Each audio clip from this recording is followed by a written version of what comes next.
Hey, Brother Peter, tidbits from the Word. We're in the book of Joshua, having fun, because we can't get anywhere.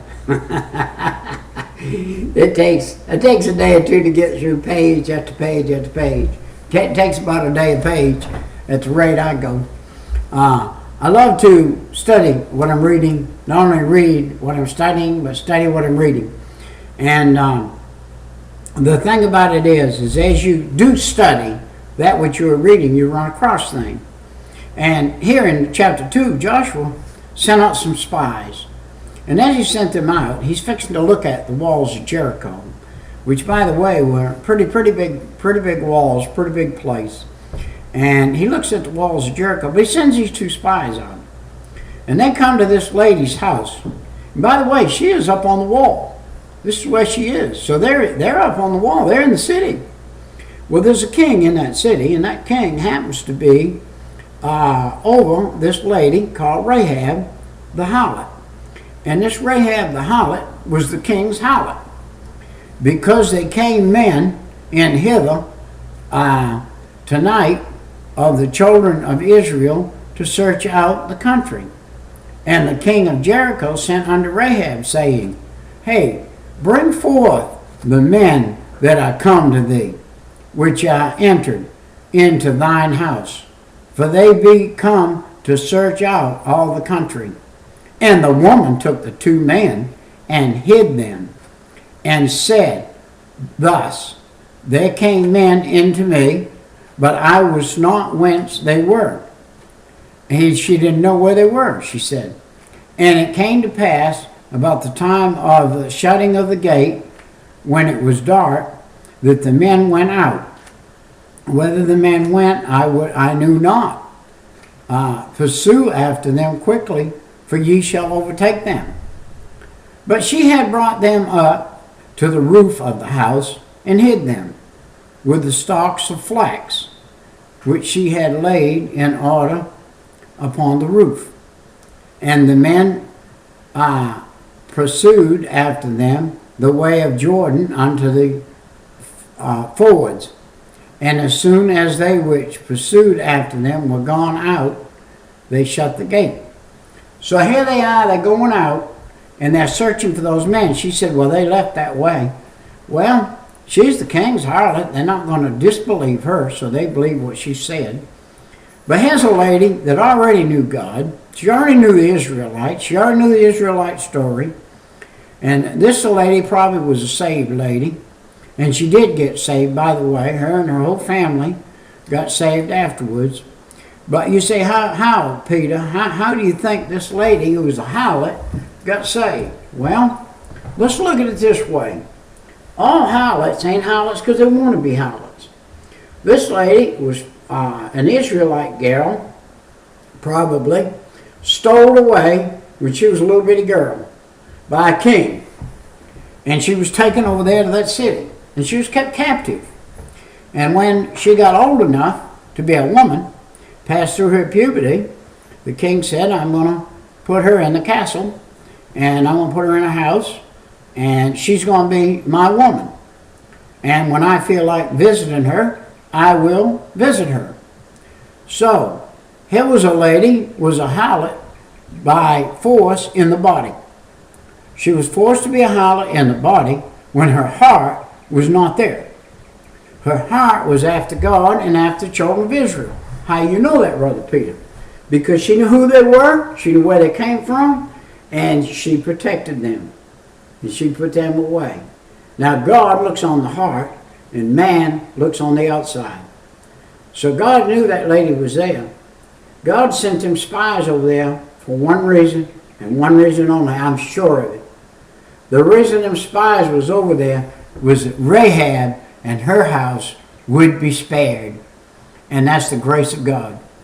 You say the grace of God reached that far, Brother Peter? Yes, it does. This lady in her heart knew who they were, knew that they had come there and they were given the land. She knew the land had been given to them. She knew that. And she also knew the terror that fell on the Canaanites and them other people, that God was going to prevail. And by the way, Take a look at this. The river Jordan that they crossed to come over there stood up. One of the first things I saw in 1972 when I got saved, I was studying the Bible at 3 o'clock in the morning. And as I was studying the Bible said that the river stood up. Wow, I said, how much gallons of water is coming down that river? So I got a book out and I looked it up and I saw that God put his hand up and the river stood up. And near as I could figure, the thing stood up about 21 miles high, backed up about 27 miles up, and stood up about 21 miles high. And all the people in the land, the Canaanites and all the rest, their hearts fainted within them. Your heart would too. If you had 21 miles of water standing up, you could see, your heart would faint too. So this water stood up. God did a miracle. And in that miracle, he frightened the hearts of the people. And then he's got this lady over here. And she's like the woman at the well, the Samaritan woman that Jesus went to, that knew all about Jesus. Hey, what do you say? That woman had had 5 husbands. Do you think she was a saved woman? Absolutely. Absolutely. She confirmed it when she saw Jesus. She tied the knot down and it was down tight. But before then, had she died with her heart like it was, in spite of the fact she had had problems and had 5 husbands, she would have definitely been with God. Jesus made the way. By the way, she was under the Old Testament and by the law then. She would have gone to paradise. So here we have the fact that here's a lady that's a harlot. Why is she a harlot? She's a harlot not by choice, but by force. She's not a harlot in her heart. She's only a harlot in her body. So we must be careful how we judge people by action.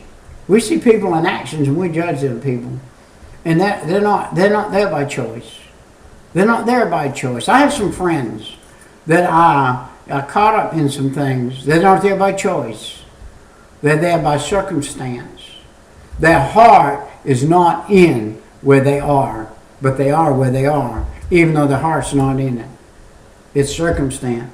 And God looks at the heart, not the circumstance. The Canaanites faint because of you, she said.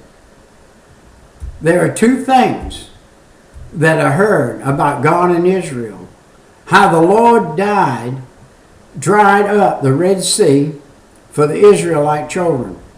What Israel did by the help of God to the 2 kings of the Amorites, Sihon and Og, and how they were utterly destroyed.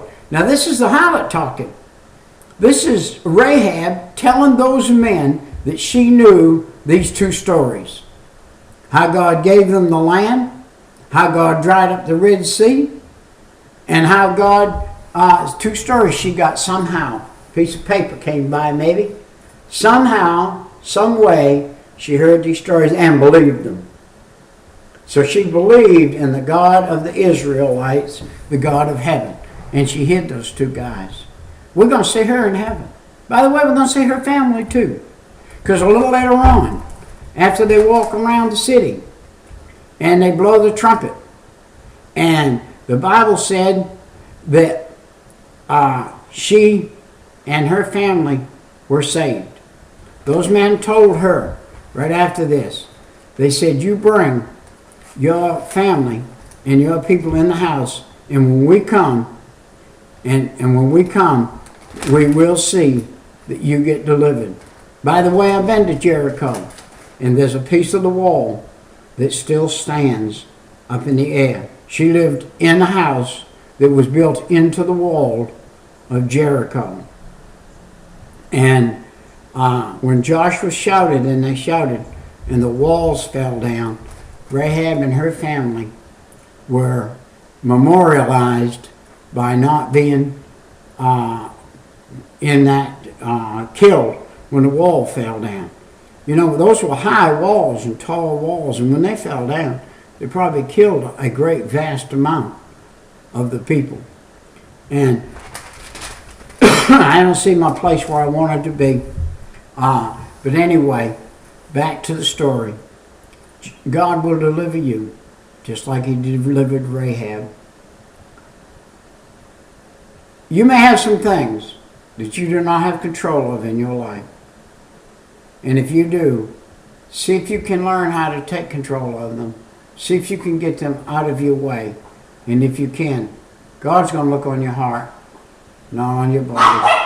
This is Brother Peter saying, I've got to go now. We'll see you next time.